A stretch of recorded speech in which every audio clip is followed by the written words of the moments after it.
అంతకుముందు నేను దేన్ని బట్టి అతిశయించాను? డిగ్రీలను బట్టి, నా పౌరత్వాన్ని బట్టి, నాకున్న డబ్బును బట్టి, నాకున్న మతాన్ని బట్టి.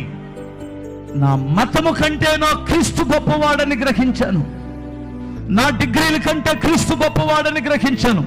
ఎందుకు అంటే ఆయన ద్వారా నాకు దైవ జ్ఞానము లభించింది. మనిషిని మనిషిగా ప్రేమించడమే దైవ జ్ఞానం. మనిషికి సహాయము చేయడమే దైవ జ్ఞానం. చచ్చిన తర్వాత ఎక్కడికి వెళ్తామో గ్రహించడమే అద్భుతమైన జ్ఞానం.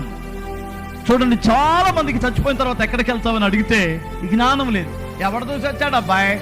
గాలిలో గాలి, ధూళిలో ధూళి అంటున్నావు. నువ్వు నమ్ముకున్న దేవుడు నీకు ఎంత జ్ఞానం ఇచ్చాడంటే, నువ్వు పెద్దగా చదువుకోకపోయినా, ఈ లోకములో నువ్వు అంతగా తెలివైనటువంటి వాడివి కాకపోయినా, ఈ రాత్రి కన్ను ఇక్కడ మూస్తే పరలోకములో కన్ను తెరుస్తానని ఒక నిరీక్షణ నీకు ఉంది.